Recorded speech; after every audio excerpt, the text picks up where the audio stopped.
Renungan Pagi bersama Allah di Waktu Fajar oleh Ellen G. White, 22 November 2022. Mari kita berdoa. Bapa kami yang di sorga, Allah pencipta langit dan bumi, laut dan segala isinya, Allah yang maha besar, maha kuasa, satu-satunya Allah yang benar, yang kami sembah selalu melalui anak-Mu yang tunggal, Yesus Kristus. Terpujilah Yesus, anak Allah yang maha tinggi, yang adalah satu-satunya jalan dan kebenaran dan hidup bagi kami. Pada pagi hari ini kami bersyukur boleh bangun dan berbakti, dan sebagaimana membaca dan mendengarkan nasihat firman-Mu, kiranya ini menjadi sukacita dan pembaharuan bagi kami semua, sebab kami adalah umat-umat-Mu yang telah Engkau tebus. Beserta kami sepanjang perbaktian ini, kehendak-Mu yang jadi. Ampun kami akan dosa dan salah, karena kami berdoa hanya dalam nama anak Allah yang tunggal, Yesus Kristus, yang adalah Tuhan dan Juru Selamat kami. Amin. Renungan hari ini akan dibacakan oleh Ibu Yvonne Ayorbaba. Kepada Ibu Yvonne, kami persilahkan. Terima kasih. Bacaan renungan pagi kita pada hari ini, tanggal 22 November 2022, berjudul Sion akan ditebus. Ayat intinya terdapat dalam Yesaya 1 ayat 27. Sion akan kubebaskan dengan penghakiman yang adil, dan orang-orangnya yang bertobat akan kubebaskan dengan tindakan yang benar. Kita boleh mempunyai suatu pemandangan tentang masa depan, kebahagiaan surga. Dalam kitab suci dinyatakan hayal-hayal tentang kemuliaan yang akan datang, pemandangan yang digambarkan oleh tangan Allah, dan keadaan-keadaan ini sangat berharga kepada jemaatnya. Oleh iman kita boleh berdiri di ambang kota yang kekal, dan mendengar sambutan yang sangat ramah yang diberikan kepada mereka yang dalam kehidupan ini bekerja sama dengan Kristus, menganggapnya sebagai suatu kehormatan untuk menderita karena namanya. Di sanalah orang-orang tebusan menghormati mereka yang memimpinnya kepada Juru Selamat, dan semuanya bersatu dalam memuji Dia yang mati supaya umat manusia boleh mempunyai hidup yang terukur dengan kehidupan Allah. Pertempuran sudah selesai, kesusahan dan pergumulan sudah berakhir.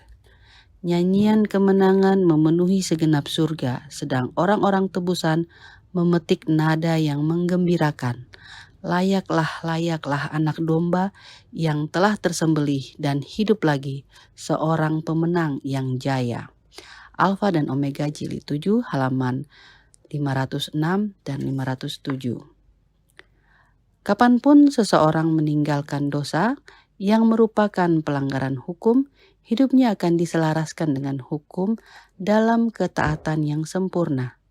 Ini adalah pekerjaan Roh Kudus. Terang firman dipelajari dengan cermat.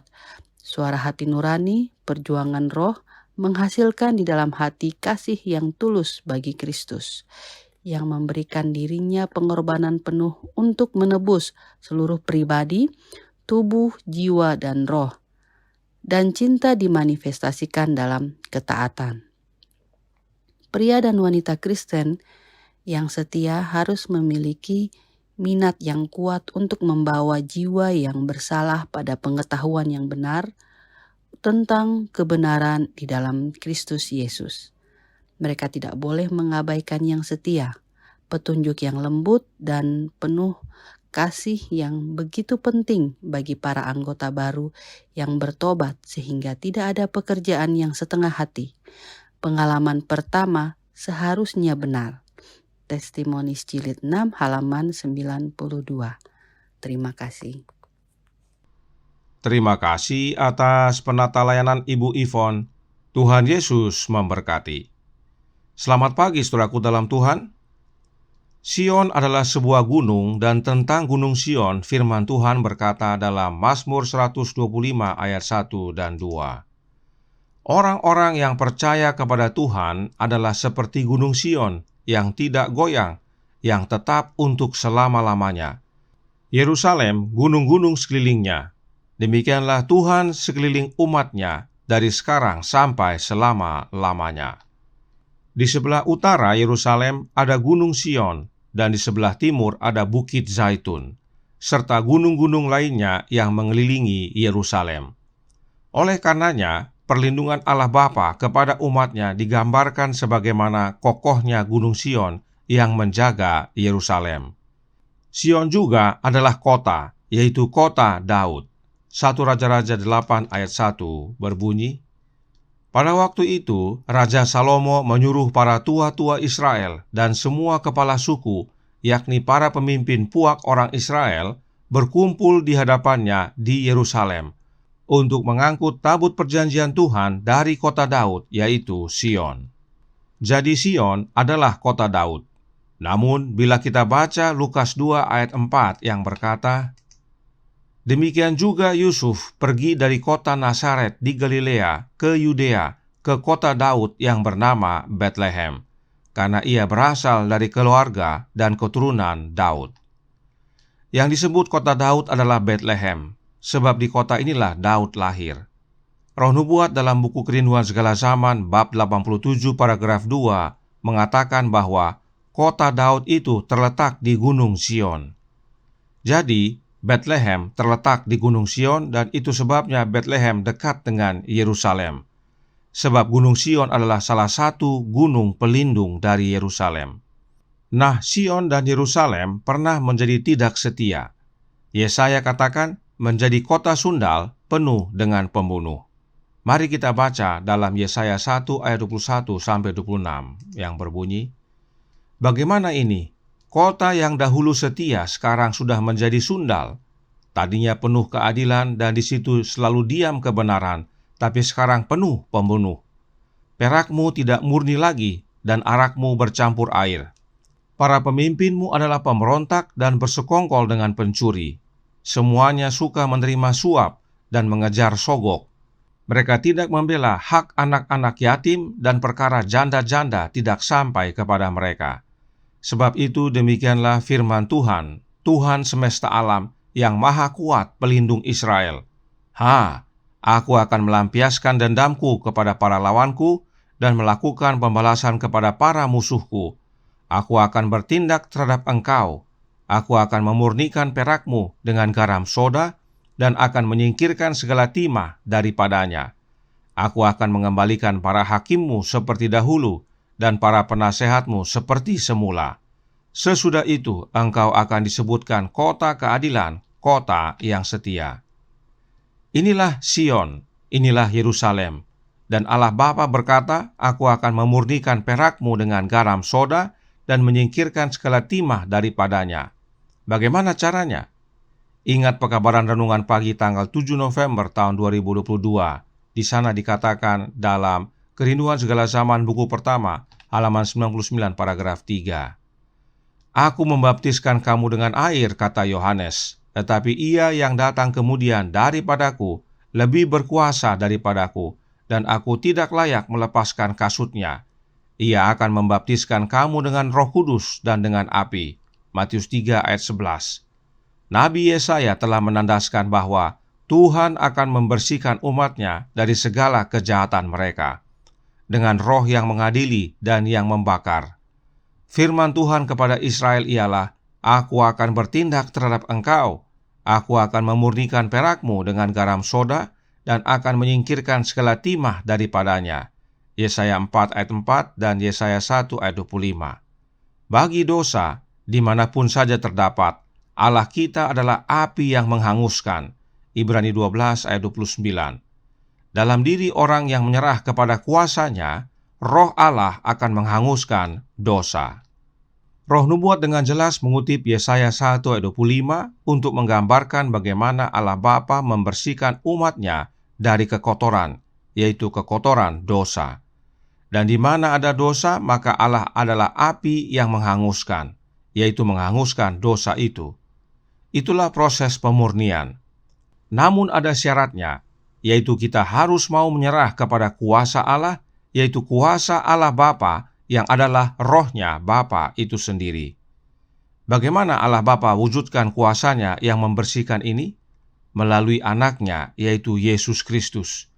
Itu sebabnya dalam kutipan ini Roh Nubuat mengutip perkataan Yohanes Pembaptis dalam Matius 3 ayat 11. Dikatakan bahwa Yesus lebih berkuasa dari Yohanes dan Yesus akan membaptiskan kita dengan Roh Kudus. Sebab oleh Roh yang Yesus curahkan itulah kita dibersihkan dari dosa. Dan tentang hal ini Nabi Yoel menubuatkan dalam Yoel 2 ayat 28 sampai 32. Dikatakan, kemudian daripada itu akan terjadi bahwa aku akan mencurahkan rohku ke atas semua manusia. Maka anak-anakmu laki-laki dan perempuan akan bernubuat. Orang-orangmu yang tua akan mendapat mimpi, teruna-terunamu akan mendapat penglihatan-penglihatan. Juga ke atas hamba-hambaku laki-laki dan perempuan akan kucurahkan rohku pada hari-hari itu. Aku akan mengadakan mujizat-mujizat di langit dan di bumi, darah dan api dan gumpalan-gumpalan asap. Matahari akan berubah menjadi gelap gulita dan bulan menjadi darah sebelum datangnya hari Tuhan yang hebat dan dahsyat itu. Dan barang siapa yang berseru kepada nama Tuhan akan diselamatkan. Sebab di Gunung Sion dan di Yerusalem akan ada keselamatan seperti yang telah difirmankan Tuhan. Dan setiap orang yang dipanggil Tuhan akan termasuk orang-orang yang terlepas. Oleh karena kecurahan roh tersebut, maka akan ada keselamatan di Sion dan Yerusalem. Dan kecurahan ini terjadi pada hari Pentakosta. Itu sebabnya Petrus mengutip perkataan Yoel ini dalam Kisah 2 ayat 16 sampai 21. Akan terjadi pada hari-hari terakhir, demikianlah firman Tuhan, bahwa aku akan mencurahkan rohku ke atas semua manusia. Juga ke atas hamba-hambaku laki-laki dan perempuan akan kucurahkan rohku pada hari-hari itu dan mereka akan bernubuat. Dan barang siapa yang berseru kepada nama Tuhan akan diselamatkan. Dan yang Petrus maksudkan adalah keselamatan oleh karena Yesus Kristus. Allah Bapa menebus dan membebaskan Sion dan Yerusalem melalui anaknya.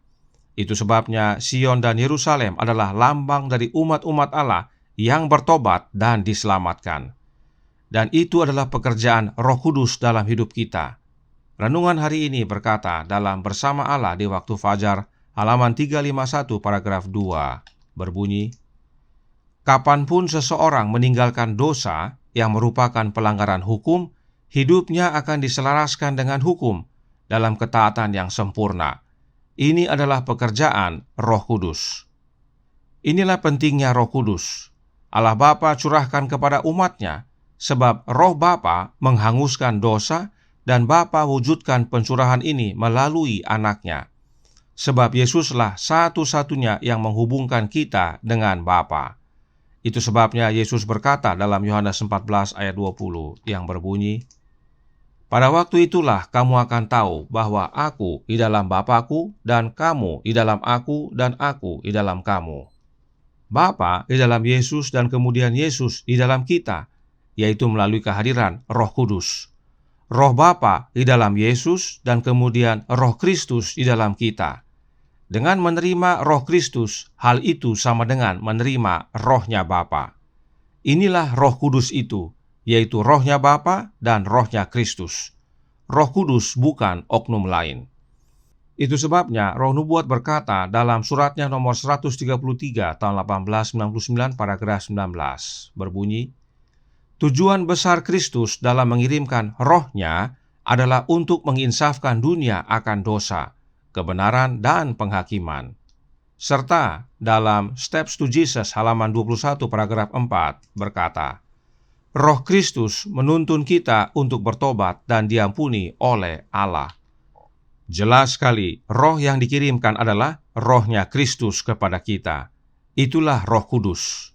Ingat, Roh Kudus itu bukan oknum lain, tetapi rohnya Bapa yang dikaruniakan kepada anaknya dan dari anak Allah yaitu Yesus Kristus kepada kita. Dan roh anak Allah itu, yaitu Roh Kristus, itulah yang menuntun kita untuk bertobat dan dipersatukan kembali kepada Bapa. Dan karenanya kita harus kabarkan kepada jiwa-jiwa yang jatuh dalam dosa agar mereka membuka hati mereka sehingga Yesus dapat masuk dan ubahkan hidup mereka. Tuhan memberkati, saya bawa dalam nama Yesus. Amin. Mari kita berdoa. Bapa kami yang di sorga, Allah pencipta langit dan bumi, laut dan segala isinya, Allah yang maha besar, maha kuasa, sumber segalanya, yang kami sembah selalu melalui anak-Mu yang tunggal, Yesus Kristus. Terima kasih atas pekabaran yang menguatkan pada pagi hari ini, bahwa Engkau telah tebus Sion dengan penghakiman yang adil, dan orang-orangnya yang bertobat akan Engkau bebaskan dengan tindakan yang benar. Dan itu Engkau wujudkan melalui anak-Mu. Dan terlebih, Engkau curahkan Roh-Mu ya Bapa, melalui anak-Mu yang tunggal, Yesus Kristus kepada kami, yaitu dengan mengirimkan Roh anak-Mu ke dalam hati kami, sehingga kami dapat berseru, Ya Aba, Ya Bapa.